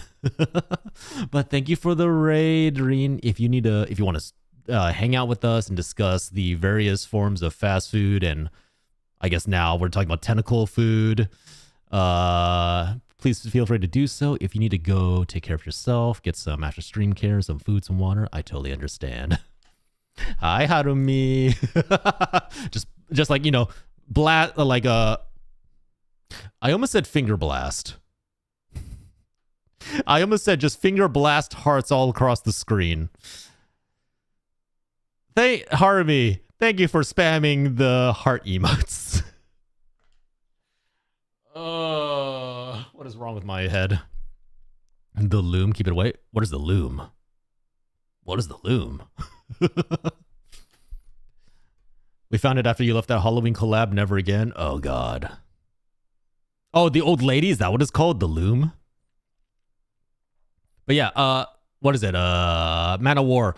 I wasn't saying that the food's healthier. I'm saying the food, fast food outside of the US is better. Like, it's cheaper, it actually gets delivered quickly, and it's of a higher quality. You actually get like better options too. There is some actually like options that are not necessarily healthy, but healthier than like your standard like burger with fries. You can get like a teriyaki burger. You can get like, let me see what else. Like, I think in certain McDonald's in Canada, you can get poutine instead. It's not necessarily healthier, but it's more like, it's better food, period. The way you were describing how to eat a pizza earlier sounds about right about the finger blasting. Hey! The way that you hold pizzas to eat them is not dirty. It's not filthy. It is the proper way to hold a pizza when you wish to consume the crust first in the appropriate way to eat a pizza. You get poutine, where you like cover fries with gravy and duck meat. It's really good. If you've never tried it, try it. So wait, what does it mean by the old lady can curse you in repo? That I'm not familiar with. That's a new thing. But yeah, I do love tentacles. What is it? Taiyaki and takoyaki are both amazing. Why did I say taiyaki? Takoyaki. Takoyaki and calamari are both amazing. I missed that hot tag. Give me a second, Blue. All right. We're going to do this again because Blue needs to be educated on the correct way to consume a pizza. So, again, you have your slice of pizza. All right? Big old slice from your whatever mom and pop chain or corporate chain that you want to eat from. You have all your little fixings, your pepperoni, your peppers, because you're disgusting people who like peppers on your pizza. Your pineapple, because you are a person of refined taste and breeding who understands that pineapples belong on pizza. That pineapples are, in fact, the superior ingredient to enjoy with your tomatoes. Enjoy your pineapple on your pizza. So, what you do is you take, so you have your hand here. You have your, whoops, I need black. You have your hand here, right? Your thumb, your forefingers, and your palm. You take your thumb. You place your thumb on the edge of the pizza here. Underneath the pizza, in order to support the weight of the toppings so that the pizza does not fall, the cheese doesn't slide off, you place 2 fingers underneath the pizza to support the weight so that the pizza remains horizontal. You then take your pinky, put it here. That's a very fat pinky. You take your pinky and your last remaining finger, you hold them all up on the sides of the pizza to maintain stability. You take your mouth, your big old lips right, whoops, your big old lips right here, and you start eating your pizza from this end. You eat the crust first, all right? And then once you've consumed the crust, you can then begin eating the rest of the pizza from here. As you eat your way down the tip, you can then get rid of your thumb. As you continue on, as the weight begins to be taken off of the topping so that it's no longer unbalanced, you can remove the 2 fingers underneath. And then when you are finally balancing it on your final 2 fingers, you can eat the pizza in whatever direction, which way you want. But the point is you have maximized your efficiency. You have the taste of the fillings and the sauce and the bread all perfectly balanced all the way through the end of your meal. You don't have to finish it off with a disgusting crust that defiles the experience of eating a pizza and enjoying it. For once again, yes! Zindani understands. Zindani understands. Zindani, you are now my favorite mod. But yeah, Blue, that's how you eat a pizza. This is the perfect way to eat a pizza. This is the only way to eat a pizza. This is the correct way to eat a pizza. Just eat the crust first. You don't need... No. The finger action is important because the placement perfectly balances the pizza so that the toppings don't slide off while you're eating the crust, so that you don't have anything tip over onto your chest.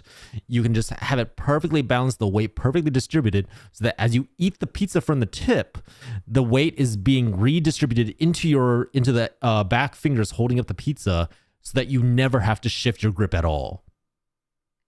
You never have to move your fingers. Your fingers can just come down as the pizza is consumed to the level at which they're being held, and you will maintain a perfect grip on the pizza throughout your entire meal. Bam! There's a lot of fingering action just to eat some buns. Look. This is important. It's been stress tested. It's been tested by experts of the highest caliber in physics and UI, UX experience to ensure that you will be able to enjoy your meal at your convenience at all times. I smell heresy. I'll boil this gun extra virgin olive oil. Extra virgin olive oil has a really low smoking point. So in all actuality, by the point that you get the oil hot enough, it's going to start to burn on itself. It's going to start smoking, and you're basically just going to evaporate your oil before you get to a point where it can actually cause any real damage. Bam! I'm still safe. How do you drink? Swipe your phone? You have your other hand. Look at this. You only need one hand to eat that pizza. Bam! You have your second hand with 4 fingers and a thumb. And through this hand, you can now use this hand. Hold on. Look. Let me show you. You can now have a drink in this hand with your little straw and your little sippy cup. Bam! You have a drink. If that's not enough for you, bam! You have your phone.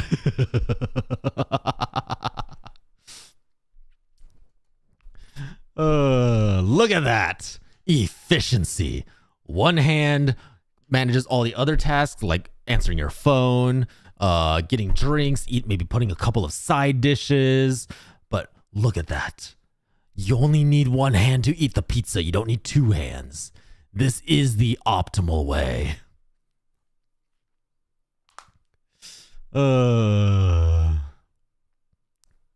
I can understand eating the crust. What is it? I also use the crust as breadstick afterwards to get that good marinara sauce to dip into. Okay, that's fair. But here's the thing. Thank you for the sub over on YouTube, Vincent. Here's the thing, right?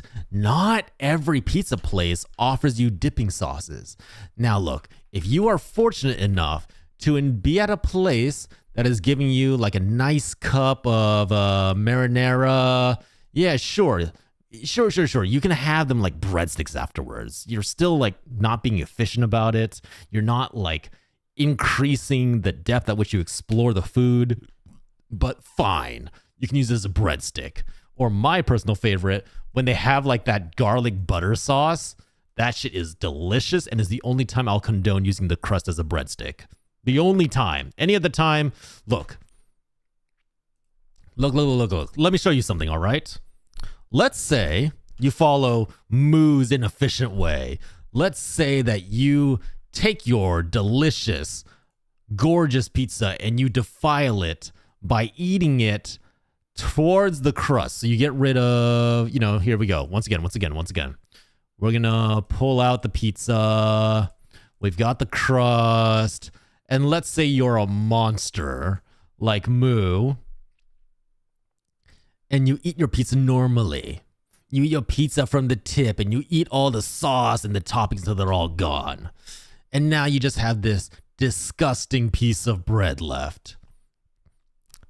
And yeah, sure, you can take this bread, you can dip it into the marinara sauce, but you've still ruined the experience. Now, you either get two things. You get either not enough sauce for the bread or too much sauce for the bread, and now you get like a wash of marinara sauce to not enough bread, or you get a bunch of like dry, crunchy bread, which is a tiny dab of marinara sauce. And worse than that, all you've done is taken the pizza experience and made it worse. You have removed the toppings from the equation. You no longer have the toppings to enjoy. You've ended your meal experience with an inferior version of what you had with the pizza.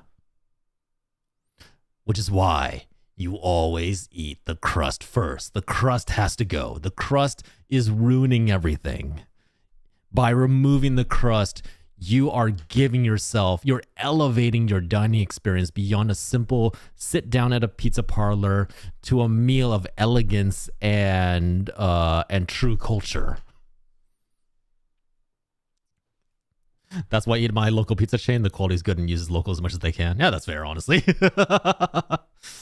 Also depends on the pizza. If it's bad pizza, the whole experience will be bad, crust or not. No. If it's bad pizza, you're cushioning the experience by getting rid of the crust first. That no matter what, no one has ever eaten a pizza and said that the crust was superior to the rest of the pizza.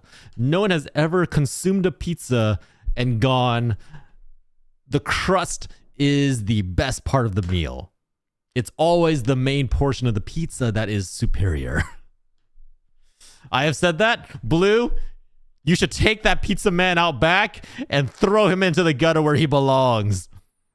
At no point should your meal be better when you eat the crust over the rest of the pizza. I need to slap the pizza man that's been preparing your crust. I get it now. No.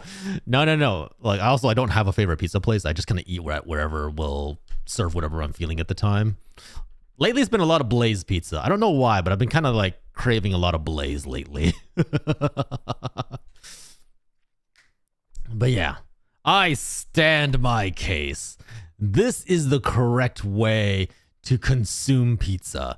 Anything else that you're doing, it's inferior. You're wasting your time. You're expending energy by twisting your fingers around and trying to rebalance the pizza. You're not doing it right. I don't know. Sometimes the fluffy crust of the pizza, the whole part. You've been brainwashed, Moo. They sat you down in a metal chair in front of a TV and played ads of bread and that one song from like, what's her name? Anya Nami, about how she just wants to be bread. You have been brainwashed into believing the enemy. You have been brainwashed into thinking that bread is all that there is. A pizza is so much more. A pizza is the perfect combination of textures and taste and flavor. And a good pizza crust is part of the dish and a perfectly acid texture. No. Crust is designed to be the handle to the food. They never intended for crust to be the same as the rest of the pizza. They just wanted to give themselves a way to hold onto the pizza so they wouldn't get their little delicate fingers dirty. Well, I'm here to tell you, we're beyond such caveman thoughts. We've evolved into a higher appreciation of food, and we deserve the best kind of food. We deserve the best kind of experience. No, I could just appreciate good. No. You haven't experienced peak yet, Moo. You don't want to eat the crust? No, don't get me wrong. I still want the crust. I paid for the crust, okay? Let me be clear here. At the end of the day, I still forked over... How much is a pizza nowadays? 20-something bucks for the entire damn pizza. I'm going to eat the entire damn pizza. The people who eat only the pizza and then leave the crust, I'm sorry, those are the real maniacs. You still forked over money for your meal. You might as well enjoy the entire part of your meal. I'm just presenting the best way to enjoy the meal. 20 bucks for pizza is crazy? Is it? I feel like I've been running into 20 bucks for pizza a lot lately. But then again, I also live in a very expensive area, so that's valid. There are pizzas out there that add sauce and toppings up to the edge, but Moo, they charge extra. When you tell them, oh, I want pizzas and toppings all the way to the edge, they're like, okay, that'll be an extra $2 and $3.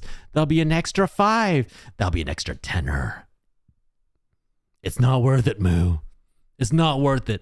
The minimum amount of enhancing the experience that you get out of that when you could just suck it up and eat the crust.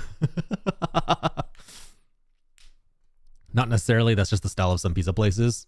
Fair and valid. You volunteer to get robbed, bro? No, it's just that, the U.S. is getting very expensive to live in, unfortunately. Unless you live in a middle of nowhere area with low housing prices and moderate income levels, then things are a little bit better. Oh, and you know what?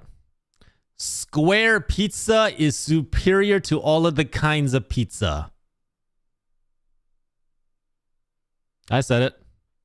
Square pizza allows everybody to get a perfect portion. You can get either, if you want crust, you can get crust. If you want just the middle, you can get the middle. Square pizza solves all issues with sharing a pizza, with doling it out. It is made to be the perfect form of pizza which to share with your buddies and family. If you're sharing pizza with strangers, you're insane. I'd happily pay $35 for a good extra large pizza. That's a little pricey for my blood, but I also get what you mean. That's totally fair.